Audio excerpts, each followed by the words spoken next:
We are live. Here we go. I'm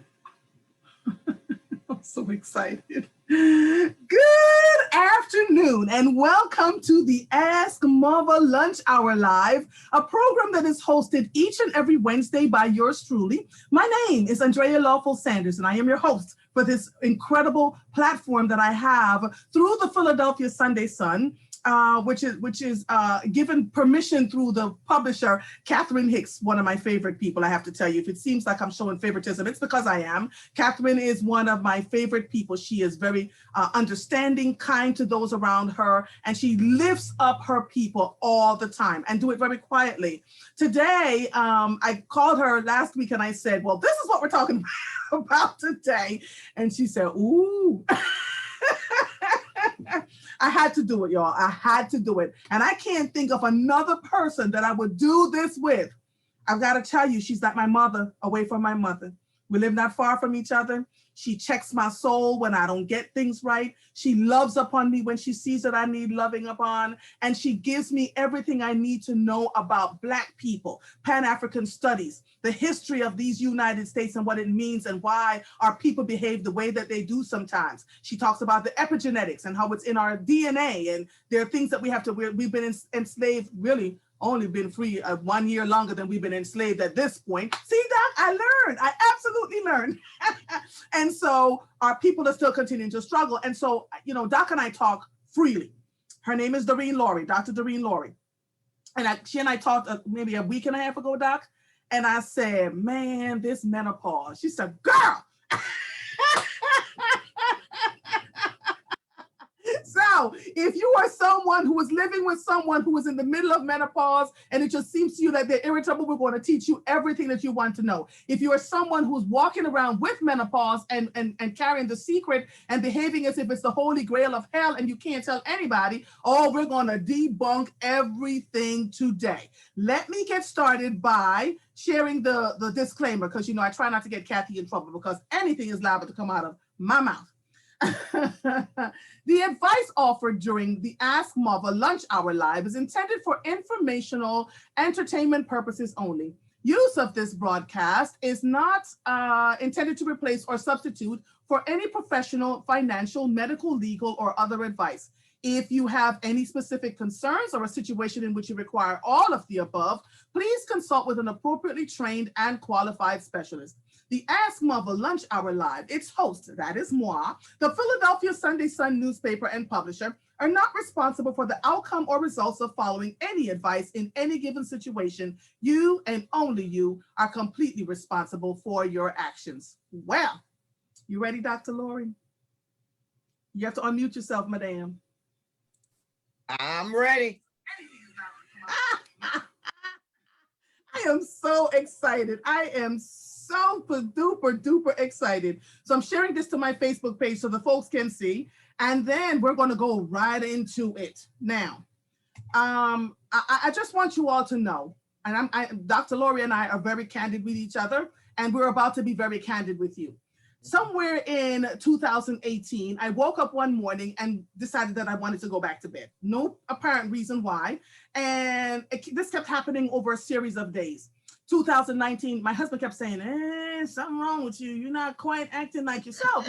And I was like, man, bite me. I was a little crotchety too, right? And so in 2019, I woke up one morning and just burst into tears, Doc. Like, inexplicable tears. I am inconsolable, don't know what's going on with me. I thought I was dying, I thought all kinds of crazy things. So I called my mother and I'm sobbing, I'm bawling. I said, Mommy, something is wrong with me. I feel like I can't get anything done. Oh, by the way, I was gaining weight and didn't know why I was gaining weight. It's the biggest I had ever been in my life. I was ballooning, right?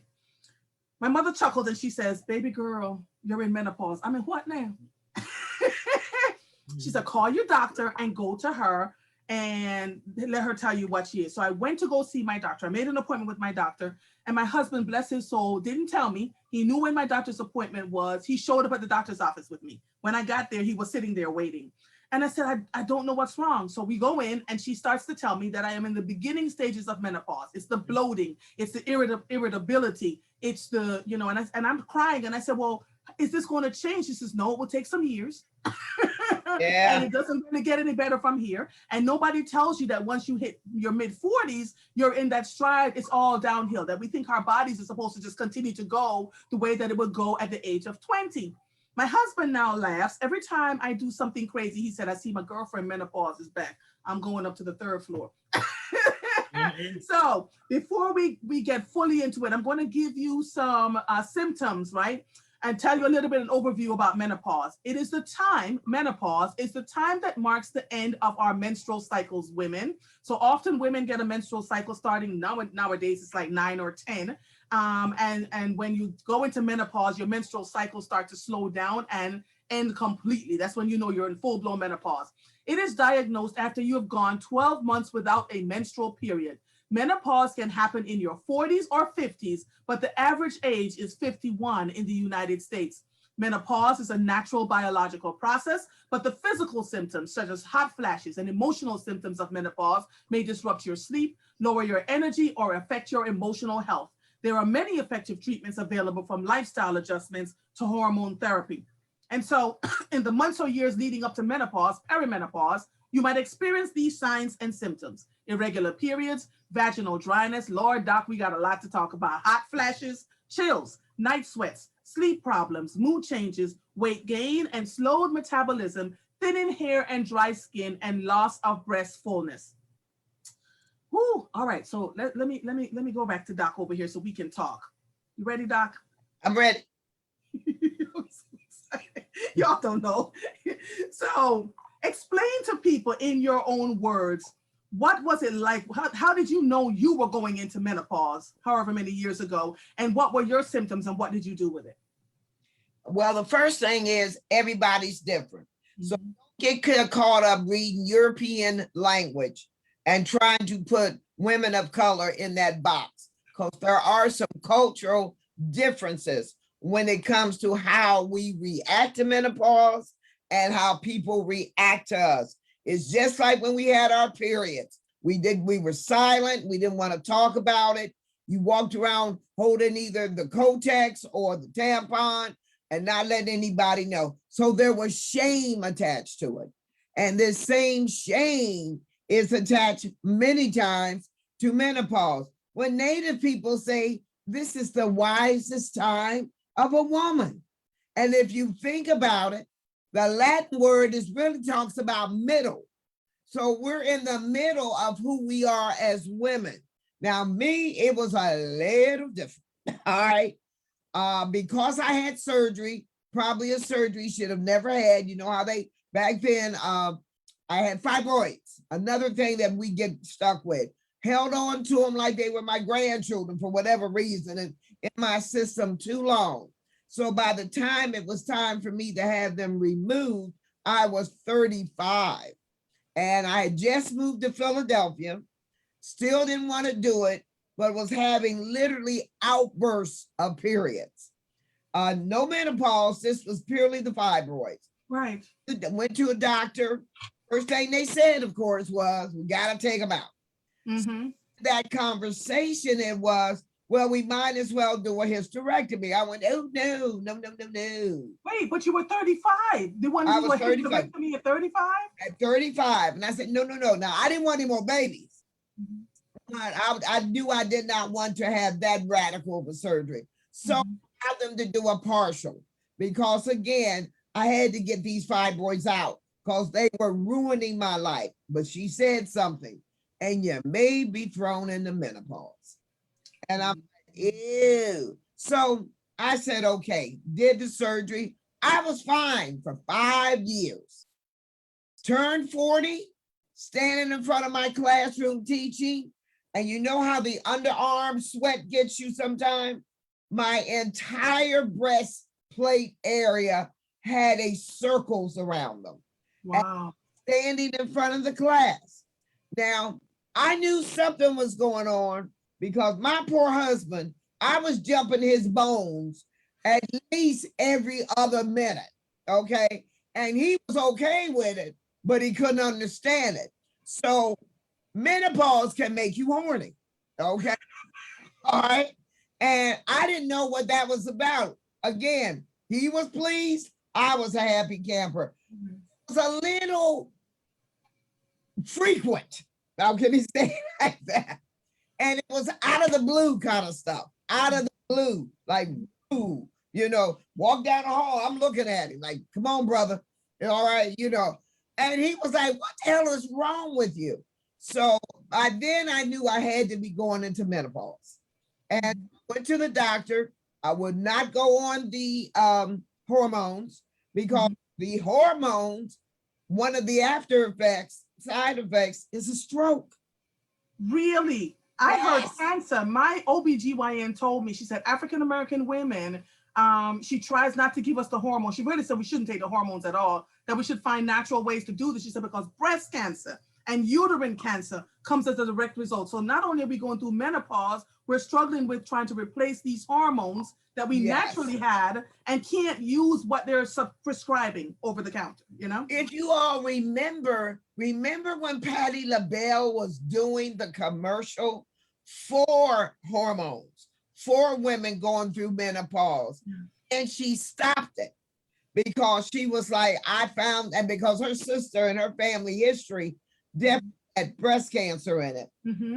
She actually stopped it. I give her so much credit and said, I could not be part of this campaign any longer because I saw what's happening to Black women. But then what I learned very quickly was I had to change my eating habits. Yes, Doc. Anything white had to come out of my diet. Come on, Doc. Tell them, Doc. Anything white. Because again, and at that time, I was 50 pounds lighter than I am now. I did that. I always was a runner. So I'm sure I kept the running up, all right? And literally had to change the kind of clothes I wore. I kept a set of clothes in the car. A set of clothes in my office. Again, the outbreaks would come. And I'm gonna tell you something else that comes with it. Incontinence. All right, so explain to them the incontinence. It doesn't happen for every woman, but explain to them the incontinence.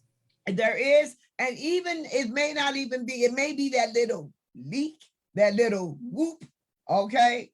And that was the thing that I almost cried about, standing in CVS going, I ain't wearing this mess. And I remember calling my sister and crying, saying, what kind did you tell me to get? Okay, because I was embarrassed taking my pants to the dry cleaners, okay? And I said, wow, you know, there's a smell. And then we're talking real stuff here, guys, okay? And the smell was because of the squeaks I was having. Right. So the urine leaks, there are urine leaks that happens as you get this, because our bladder, according to them, gets weaker. And so they give us these things to do to keep our bladder strong. But that's why we see them. Remember when we're in our 20s and our 30s, we see Depends diapers, we see Depends undergarments, and we're like, oh my God, who's wearing these things? Well, honey, we are. It's so crazy. So in 2019 and 20, Denise and I decided to travel across the country. 2018 and 19. And the first time we traveled across the country, I almost had an accident because there were no bathrooms to be found. Do you understand me? I quickly, the first town we stopped in, I found a Target and I bought some Depends. Oh, she laughed. Girl, what are you doing? And I have not had an accident since, because you just don't know. And so talk to women, Doc, about not being embarrassed to wear these things. It's a natural part of the cycle of life, you know, depending on where we are and what we're doing. And what I think is so fantastic with us baby boomers, okay? I'm a baby boomer, all right?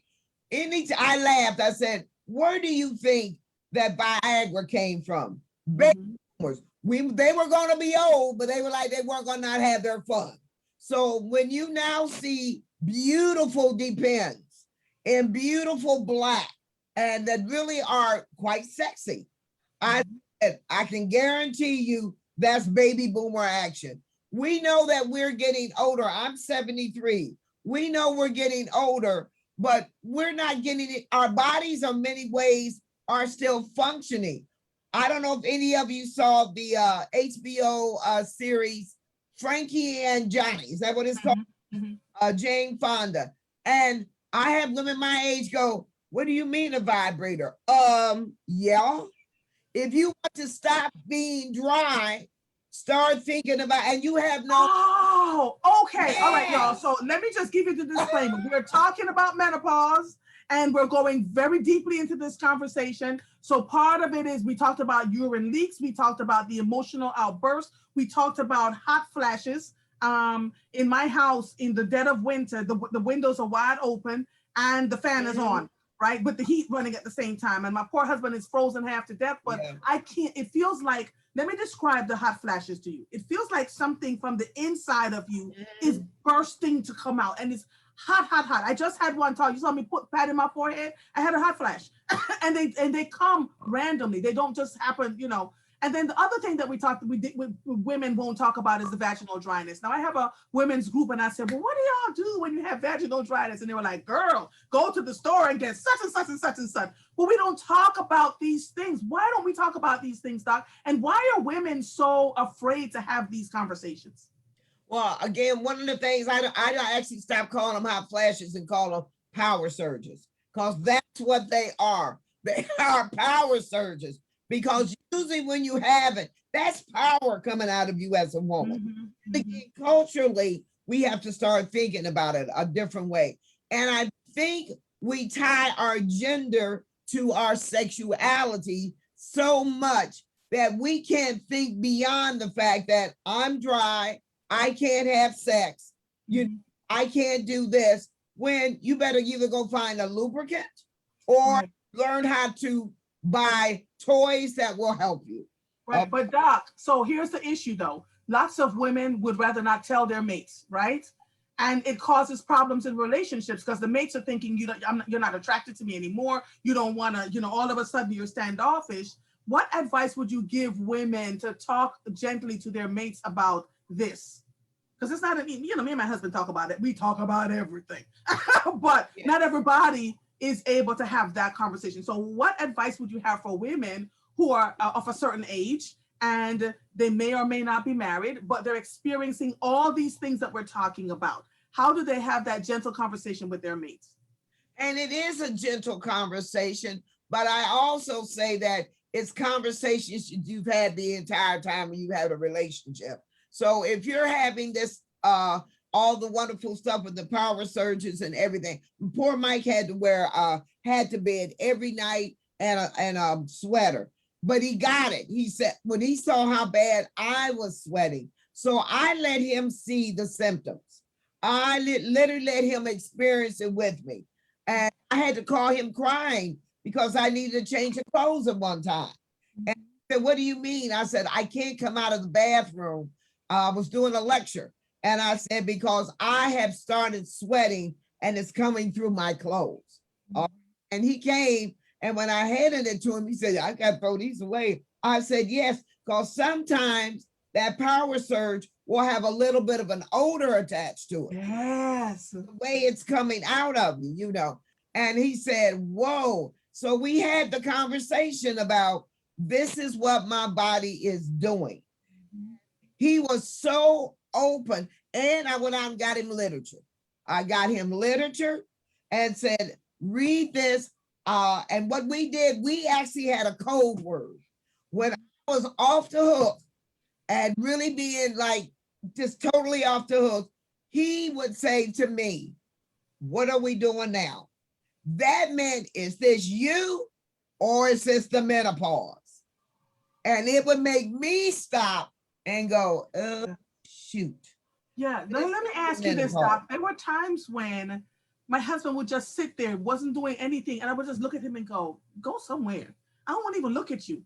And he'd say, but I didn't do anything. Is that part of it too? Because he's fine. He didn't do anything. We're having a good time. And then all of a sudden I looked at him, I was like, I don't want to be bothered with you. Go. And I had to, what I found myself doing was apologizing and saying, you know what? It's not you. It is something going on with me. But it took me a while to acknowledge that there was something going on with me, right? I kept thinking it was anything other than menopause. I just didn't want to embrace the fact that I was going into menopause, and it didn't feel comfortable. So when he showed up at the doctor's office, I burst into tears. I was like, thank you for coming. He said, where else would I be? I wanted to know what was going on, and I wanted to make sure that you were going to be okay and that I understood But it's so difficult to have the conversations. I'm talking to my friends who say, I haven't told my husband. I just run him off and tell him go do his thing. And then when the husband go do, or your mate go do whatever they want to do, then it becomes a problem, right? Our But body. you just said it. You just said it, Andrea. We are so mad at ourselves, and we're not liking ourselves at that time. Because it is ugly sometimes, sitting there going, why am I being crazy? Why can't I put on this outfit and feel good about myself? Why can't I go and have a good meal and not feel like I don't want to be here? Why is he sitting there picking at his hair? Why? So it's like everything, thank God it comes at a time for some women when the kids are out the house. Because I raised my kids.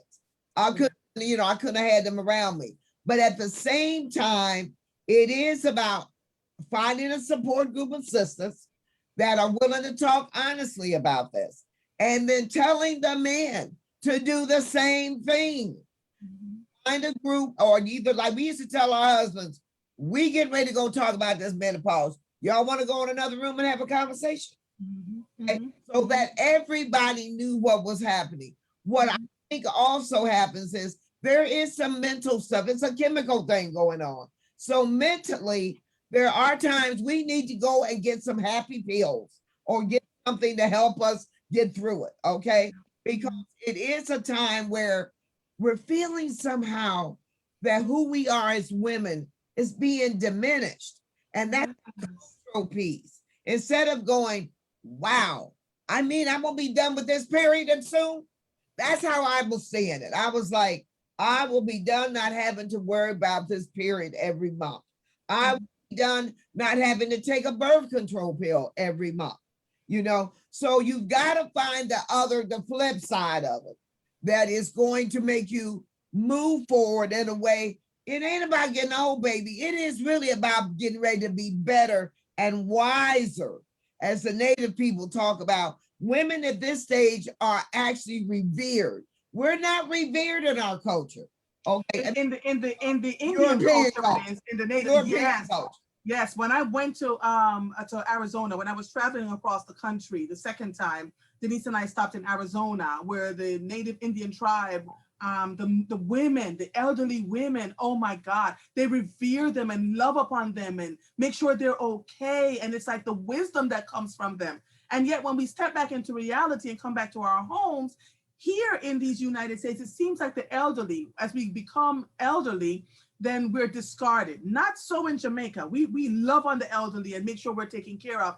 Here it kind of seems like we've lost our use and our purpose. And maybe that's why we don't want to embrace turning 50, embrace turning 60, embrace turning 70. But the truth of the matter is, to grow old is a blessing. It's a blessing. It comes with a shiggity, but it is a blessing. Right? Well, they get you. I always say with women, we get caught coming in with the period and going out with the menopause. But again, it's about gaining the knowledge with period and becoming a woman. And then the middle part of it is that our bodies are changing, but we're getting rid of the youthful piece that, like many times, was cumbersome to us.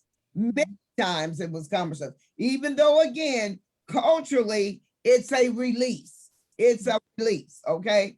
But at the same time, I think we've gotten so caught up in this Eurocentric culture that, I never have a problem telling people how old I am. I love my mother more than peanut butter, but my mother got so mad at me over the years saying my age, because if I was 50, what did that make her? Okay. And she would say, quit telling people your age. And then I've had girlfriends say, a woman that tells her age will say, tell anything. I say, sweetheart, I buried women younger than me who were my friends. I'm so blessed to be here at 73 and can still turn a head or two and can still have a good time. Yes. And still understand and love intimacy, a climax, and my body. I said, if that's what 73 is, I'm all for it. I'm all for it. You know what? I absolutely love you and your transparency. How did you get to that place?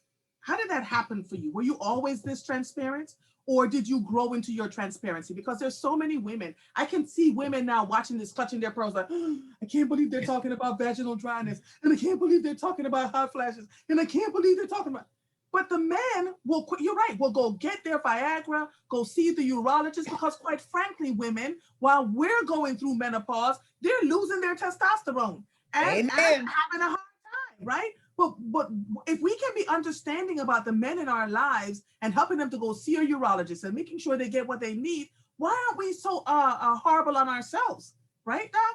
Makes no sense. I think part of it is, again, we bought into a certain kind of European culture, but also, here's where it's gonna get a little ugly. A lot of us have got caught up in that whole Christianity thing. Caught up in the church many times. Sex is still not seen as an enjoyable factor. Being a woman is still seen in a certain role. So to be a fully engaged, transparent, loving, sexual being, many times is not what the church wants to see, and definitely doesn't want to have the conversations. I had a girlfriend that she brought the married women in the church together to show them the toys. And there were women in the church that had a problem with that. And she said, most of our husbands have ED. So we're trying to figure out a way that we can all— Tell the people who don't know, it's not a doctorate in education. It's called erectile dysfunction. I'm sorry.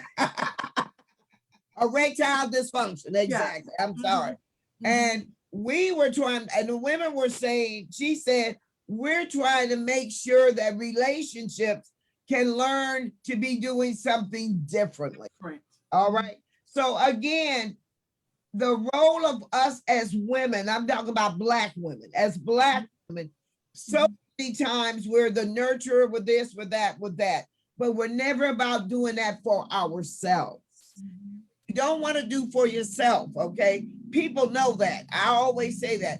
People know who to pick on. I always say that, okay? Because you put out, and what you put out, people see and receive. And that's what they put back on you. Honesty has always been what I have put out. Transparency is what I was raised to be. My mother said, you don't tell a lie. That's all she said. You don't tell a lie, okay? Except about your age. She did not want you to know her age, but you don't tell a lie. So I always was willing to tell people the truth so that I'd get the truth back. Now, did it slapped? Heck yes. But I know that I was right and in order. I was doing my out in order. I knew that I was, in order for me to stay balanced, I had to be able to live my life a certain kind of way. And the thing about age, you just get better with it, better with it. You stop worrying about things. You don't care about if this isn't being done right now. My house right now is probably a total mess. There was a time that I could not live that way. I just walk over the pile and say, I'll get to it, okay? And I'm not distressed that it's tied to who I am. Okay? Yes. That's not who I am. I think, Doc, that we want this perception of perfection, and it just does not exist.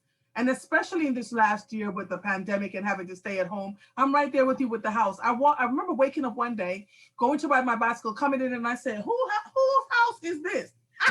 Stuff was everywhere. We started out nicely. Beginning of the pandemic, I cleaned out all the closets, labeled everything. And by 9 months in, I was like, forget this. It felt like Groundhog Day. And I wasn't tearing myself down because the house wasn't perfect. You're absolutely right. In fact, I found peace in not fussing and fighting. Call somebody to come clean up the house for me, please. I'm just not figuring it out, you know? Exactly. And I also think we do things, and I can only speak for Doreen. Once my husband died, oh my God, it's been 8 or 9 years now. This August, I saw that, oh my goodness, I was keeping the house clean because I wanted to make sure he saw that I was this perfect person. Yes. And also, I did not want him to have an excuse to be able to lay his clothes and leave them. So I had to set this example. So and it was about this Donna Reed syndrome that we got into. You know, I am your superwoman. No, I'm not. No, she died. Her cape went off, and she's sitting somewhere drinking some wine with her slippers on and a fuzzy pink robe. That is me now. Yeah, you know what's interesting, Doc? The other thing we don't talk about are the yeast infections, the chemical changes in our body and what that means. But I'm going to read something that Kaki wrote. She said, for the most part, the objectified Eurocentric culture, especially for women, does not value wisdom and women. What a blessing it is to age. Cancer showed me this. When I turned 47, I told everyone I was 50 because surviving showed me that it would be a blessing to live to be 60, 70, 80, and beyond. Embrace and love life. I love you, Dr. Doreen Loury and Andrea Lawful Sanders. We should all be proud and blessed by our age. I absolutely agree. I absolutely agree. I just want us as women to age in a way that is not debilitating to us, because too many of us are walking around debilitated by it. You know, I remember saying to a friend, we had gone somewhere and with a group of people, and she had to go to the bathroom and she ended up soiling her whole clothes. I said, girl, here's what I'm going to tell you to do. Carry extra panties in your pocketbook. Always carry extra, and carry the panty liners, you know, to help you. And if the urine leak is that bad, wear one of those. I can't wear that. Well, girl, then you just go ahead and pee on yourself, right? And she would say to me, why are you so open and free? I'm like, if I can't embrace where I am at this stage of my life, then who am I waiting for to do it for me? You know what I'm saying? Exactly. So Kathy is right. We get to these ages. You have to, when which you know, because you were only one of the very few people I allowed to be in rehab when I was in rehab for my neck surgery. When I was there and could not wipe myself, could not do anything.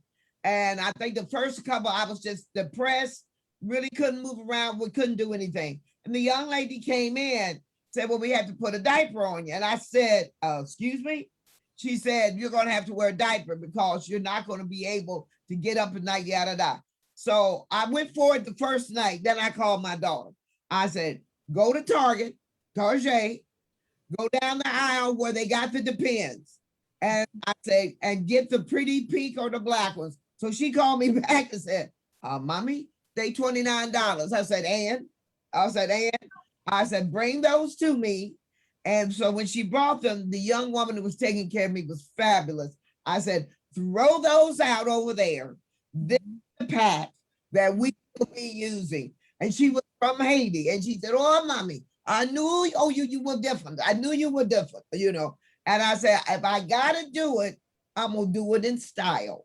Okay. So again, we have to look at that. I'm with you. I carry a pad with me.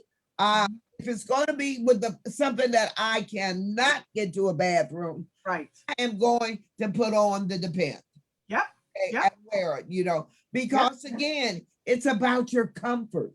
But you want to know something to be comfortable. You know what I noticed the other day? Where was I? We were out last year when people were protesting. About the killings of the Black folks. And I said to the young people, I said, you all are out here for hours. There are no bathrooms. They all turned to me and said, we're all wearing diapers. We're all wearing Depends. I said, you're 18, you're 20. They were like, yeah, but it'll catch the urine and we don't have to worry about going to a bathroom and we can be out here for hours at a time. If the 18, 19, 20, and 25-year-olds can catch that, why are we so embarrassed about it? It just makes no sense. And it's designed for us to live comfortably, right? Yes. And not have to worry about tinkling, because you're right. When you urine in your clothes, when you urinate in your clothes, that smell is something that you cannot get out. So I'm going to just let you all know the Depends, a Silhouette brand, it's a Silhouette brand. And they make it in black. They make it in black. They make it in black. Now, you want to be cute, put that on with your black bra and your little black stuff, little thingy, and you're good. You're good. You've got to learn to be able to feel good sometime by yourself. Yeah. You know, and so I tell folks, carry you everywhere we go, right? So you all have pocketbooks. carry 2 or 3 extra panties with you. Just put them in a little Ziploc bag. Nobody needs to know. You shouldn't just take them out and swing them all over the place, but have them wrap up neatly. Always carry extra wipes with you. Always, I mean, listen, you should see my hiking bag. I was talking about this on Facebook the other day. We pee on trees. We just go and find the trees and we pee on. Listen, hello, and we make sure we have what we need, because we're not going to pee on ourselves walking out there. And the porta potties are quite disgusting. I think what I'm trying to do here is to get women to be more open and free, Dr. Loury, about themselves and their bodies, and so that they can have the necessary conversations with their mates. I am 53 years old, 53.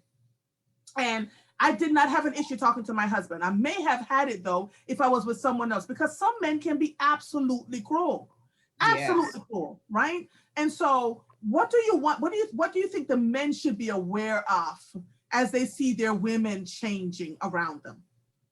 I really think to be cognizant of the mood changing. I think in some ways that for me was the biggie, you know. And again, it can be good or bad. Like I said, in some ways, very giddy. There were I was, in fact, I thought I was bipolar for a whole. I was like, oh Lord. Wait, you thought you were bipolar for a minute? Yeah, because it runs in my family, you know. Okay. So it was like, okay, it finally hit me. So I went to doctor and said, no. I said, well, something is, I'm very manic, and then I'm down. I'm manic, and I said, when I'm manic, I'm cleaning up the whole house. I'm doing this, I'm doing that. And that's when we started doing more tests. And thank goodness there are tests that will show you you are going through menopause. So once I kind of said, oh, okay, then the manic stuff started staying with me. And then, like I said, I was over-sexualized. Thank God I had a husband, okay?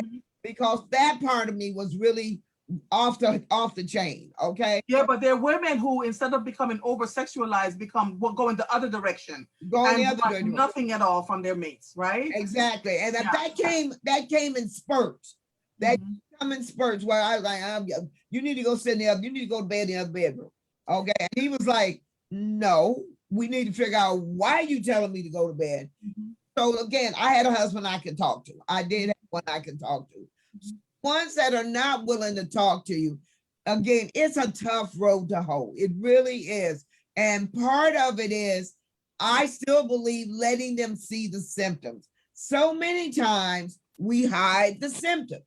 Yes. So we don't really know what's going on. And again, sometimes just saying, look at my clothes.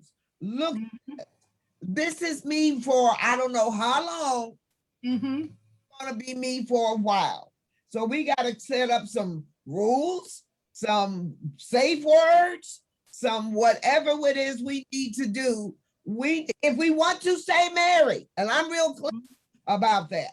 Okay, if we want to still stay together, if it's a church, a counselor, or a friend, or a support group, then let's see what we can do to make this work, because this is a natural part of who I am as a woman. Yeah. It's going to change in the back end, but it's going to take some time. And for women, I say, please make sure you are constantly talking to a doctor, because there's bone density. You're going to fall and you may hurt yourself. All right. There is the mental cognition. You're going to be thinking, I can't remember things. Walking in the store and really feeling, that's a rough feeling to think, am I doing pre-Alzheimer's? Is this going on? Because you got so much information at our fingertips, we start diagnosing ourselves. Doing that, we always go to the negative. Well, this must be what's going on. This must be what's going on. Oh, okay, my breasts are getting larger. Oh my God, I'm breast cancer. You have got to stop self-diagnosing. Going to Google Med, okay, and go to the doctor. And I am a proponent of female doctors. That's just me. I am a proponent because I just think that they are more in tune to who we are, you know, in our bodies, okay? So I think there's so many things we have to do to, again, the first person you're worried about is yourself. And that has to be the first criteria. I'm worried about me. Now I'm in this relationship. Now, how do I make sure we are now going to make sure we take care of each other?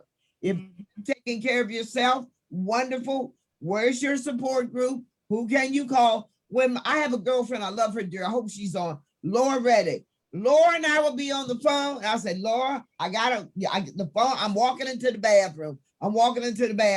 Because y'all making me drink this water, which I don't like. And I'm constantly having to go pee.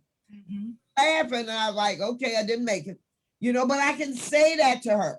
I can say to her, I didn't make it, just like that. So again, having women that you can have conversations with is phenomenal. Yeah, I agree. So I'm glad you brought up the brain fog.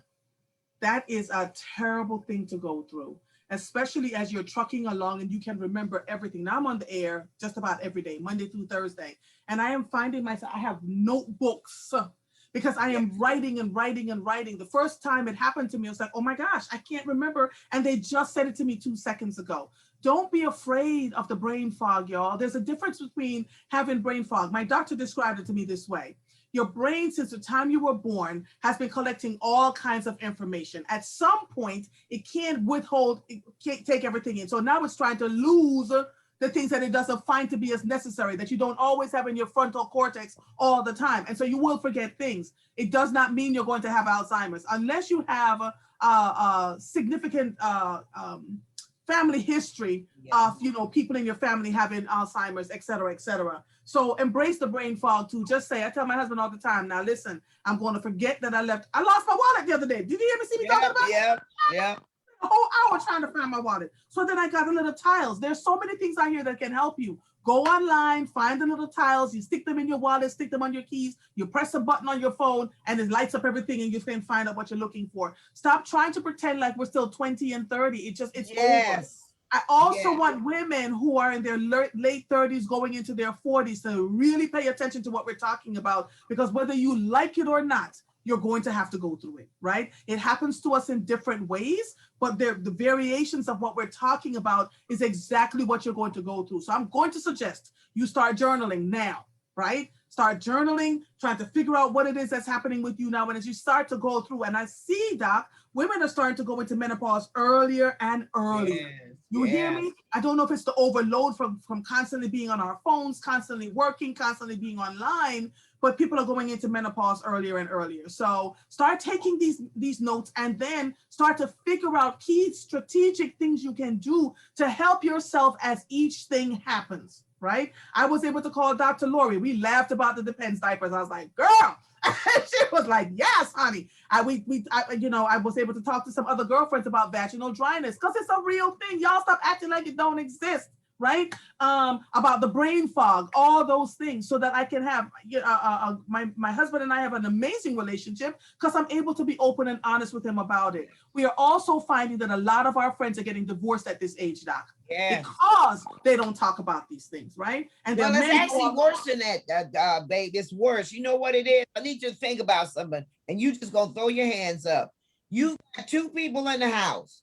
One is going through menopause, and one is going through ED. Yep.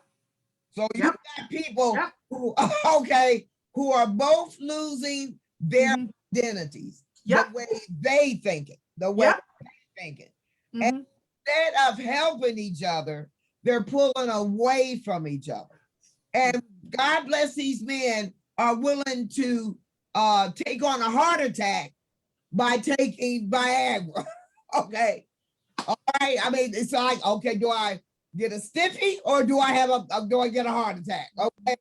So you've got people at polar opposites. And you're right, they are divorcing. Yes. She's in the bedroom pissed off at the world, and he's in another down in the basement pissed off at the world. Yes, Doc. Because I swear men go through male menopause. Because they do, and they don't want to talk about what's going on with them, and what that and then the other thing that they do is that they self-diagnose. Lord, yes, Lord. The women would at least go to the doctor.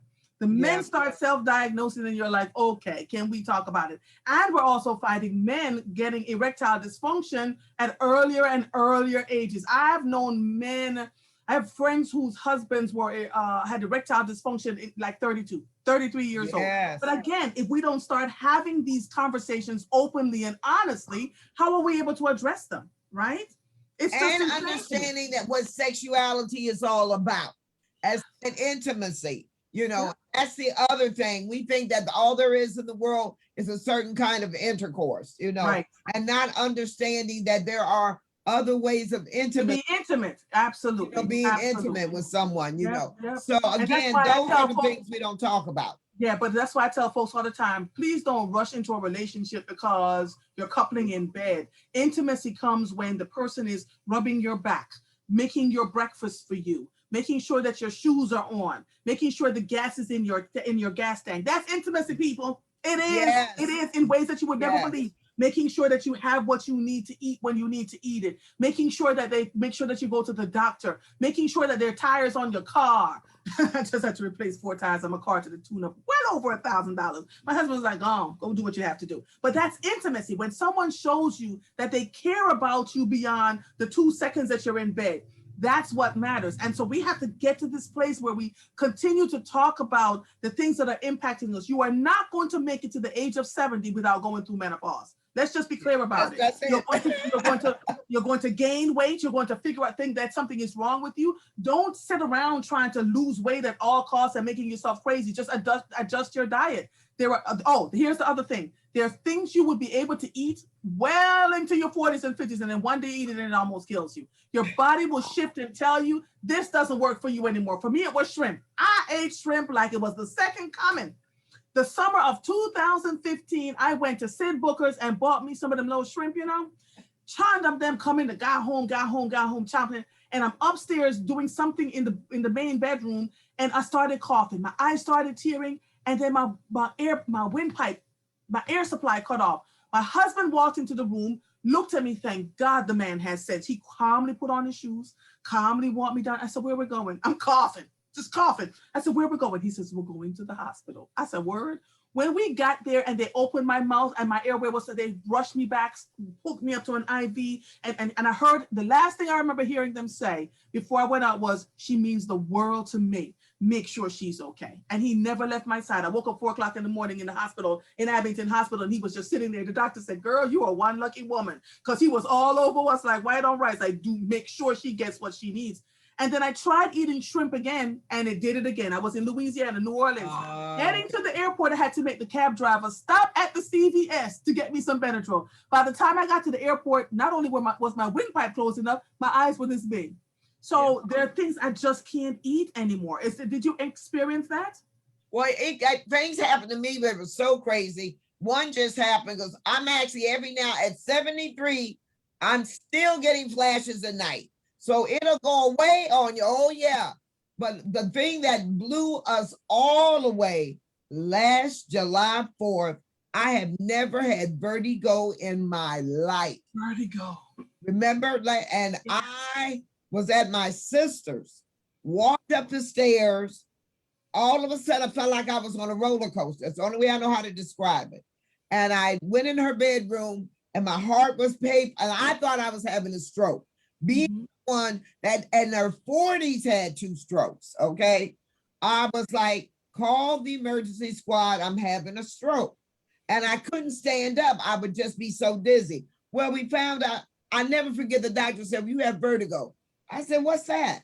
I said, "I get vertigo at 70-something years of age." He said, "I can't tell you." And it lasted for about 2 or 3 months. God bless Christine and my friends telling me that hopefully they called it the violent attack. I had the first violent one. I had to keep a medicine in my purse now. It took a while for me in the tub. The water moving in the tub brought the symptoms back. Really? I had to shower. Never in my life have I had vertigo. Never, okay? So that was something I'm still getting hot flashes at night, waking up in the middle of the night, patting my head, that whole thing. And even as I was going through it really hardcore in my 50s, it was food. I had to give up certain foods.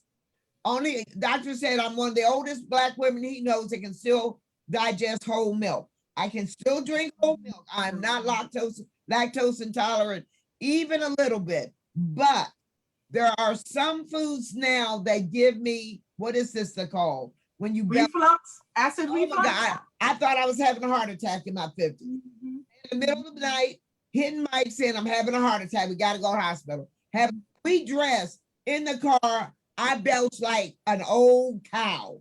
And I stopped. I said, well, it's going away. And now I can't eat certain kinds of nuts. Yes. That makes the acid. And that happened at 50. And that's why I tell people to start taking notes. Notice I said that? I said start taking notes because things are going to happen to you. Tiffany says, I get vertigo quite a bit. What doctor do you see?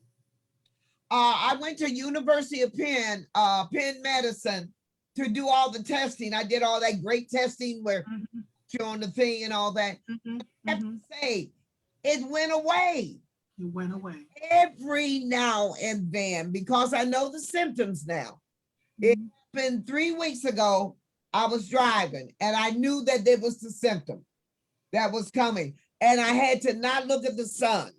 I had to look straight ahead and I can get home if I can get home. But I had the medicine with me. Right. So I hurried up and popped it, but it makes you sleepy. I gave myself time to get home. Right. And, I keep reading about vertigo because I just refuse to believe that it just comes on you like this out of the blue. But the more I read, that's what it does. Yeah. She's asking if it's an ear, nose, and throat doctor, doc. Yes, ENT. I went to the ENT, but I also went to the actual testing center at Penn Medicine. That was an experience that literally put me in front of a green screen. And they blindfolded me. It was a whole day of testing to see the level I had. Word was coming from was my ENT part, what was really doing it. So I recommend that you say to your doctor, I want the vertigo test. Yeah. So I had vertigo for the first time a couple of years ago while I was working out in the gym with Kenny and went to walk out and fell over. He was like, what's the matter? For me, though, it was a DNA thing. In our family, wax builds up in our ears to the point of no return. So every 3 to 6 months, I have to get the wax cleaned out of my ear, otherwise I'd experience vertigo. But again, knowing yourself, knowing your family history is what makes this okay. Now, listen, people, we've been talking about almost for an hour now about menopause and the aging process as it applies to women. This was not to frighten you. This was to gently pull you in to the fold. For those of you who have not yet experienced it, so when these things start to happen to you, you don't think you're crazy, right? You start to take notes and say, I was feeling discombobulated today, or my husband got on my nerves, or I wanted to knock my children out for no apparent reason. All of those things are symptoms of it, right? We talked about making sure that, the urine leaks are going to happen. I don't care. And some women, it starts before they get to 50. Praise the Lord. I'm so glad that I did not experience that. But a lot of women have these urine leaks and nobody wants to talk about it. There are poise pads that you can use for the urine leaks. We talked about carrying around extra underwear with you because in case you have an accident, right? Brain fog, vaginal dryness. Talk to your mates and use safe words, right? Tell your mates your symptoms so that they don't think you're just crazy. Because I've seen too many divorces. People are getting divorced. Husband's like, she crazy as hell. And he's like, and just to be able to talk, right? Stop self-diagnosing, as Doc says. We let Google Doc help us, and that's not the thing. Go see a doctor because everybody's symptoms are different. Heart palpitations, vertigo, and guess what? Are the foods that we would normally eat, we now sometimes can't eat. So don't think that you're dying. Just remember, this is just your body adjusting as you get older, okay? This was a good conversation, Dr. Loury. I don't think there has ever been a conversation about menopause. Oh, and we also talked about the fact that as we are aging and going into menopause, that our mates are going into erectile dysfunction because they're losing their testosterone. So if they can go and see a urologist and handle their business and go take their Viagra, why are we walking around shameful? Being able to aging gracefully is a gift. It's an absolute gift, right? And so if there's anything, and I believe, Tiffany responded on here. Tiffany says, I have brain fog. That makes sense. I have family history, so it makes me extra paranoid. Go see the doctor, honey. My brain fog, I'm telling you, I'll be talking to you and going, the sentence just leaves whatever I was thinking, just leaves my brain. And so I had to remind myself that I am going to be okay. Miss Shea Pugh say, wonderful discussion and resource. Have a wonderful day. You are so welcome. Anything else you'd like to add before we say goodbye, Doc? And thank you, Doc. No problem. And I just want to say something about the brain fog real quick. Part of the brain fog, we bought into the okie doke of multitasking. Come on. Okay. So we bought into that okie doke that we can balance all of these balls and they dropping all over the damn place. So when they drop, we think we have done something wrong. So sometimes brain fog is just like a computer. We've overloaded our senses and we are not able to maintain. Now, we're going through menopause and getting older, then even more so, multitasking don't work. It don't work. I allow myself two things now. If I can do them, I'm like, if I'm on here, I will have my phone. That's it. There was a time the other computer was up. So because I was watching another meeting, I was doing 3 or 4 other, no. Can't stop doing all of that. Yep. So Sheila says, thank you.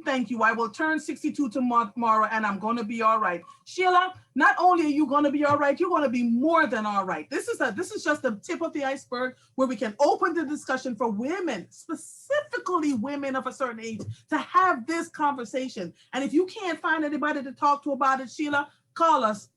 We are happy to open it. Listen.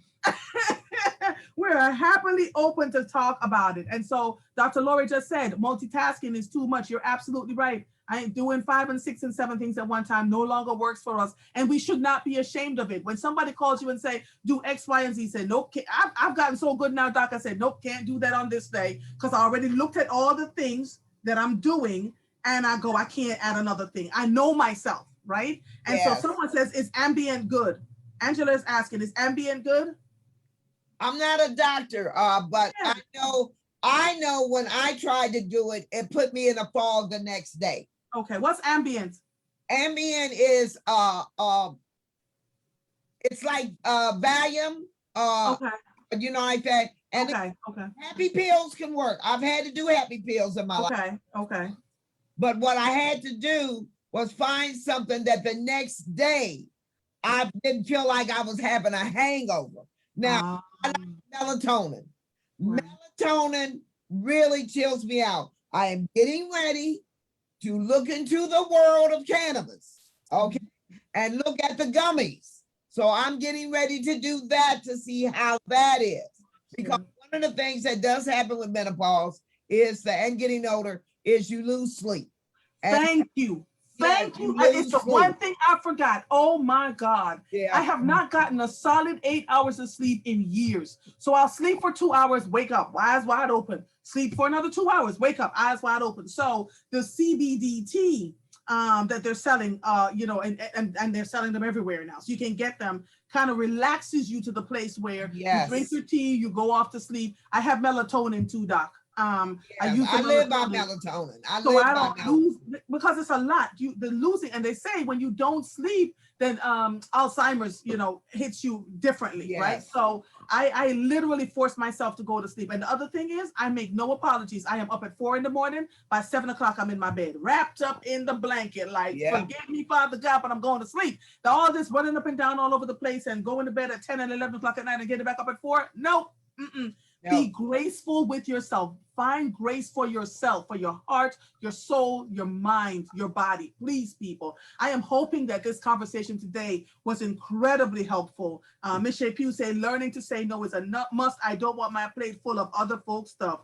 Because it's hard to digest. It's hard to digest. Yeah. It is. But you know what? This was a great conversation, clearly. They needed it and wanted it. And so I can't thank you enough, Dr. Doreen Loury. Just, amazing, all around amazing woman. I want to read something quickly and then we're going to say goodbye. Dr. Loury has this in her tagline. I am not lucky. You know what I am? I am smart. I am talented. I take advantage of the opportunities that come my way, and I work really, really hard. Don't call me lucky. Call me a badass. Shonda Rhimes from Shonda Rhimes' book, Year of the Badass. So this is good. Yeah. This is good stuff. Thank you so much, Dr. Doreen Loury. On behalf of the Philadelphia Sunday Sun, this version of the Ask Marva Lunch Hour Live is officially over. Goodbye. Goodbye. Bye-bye.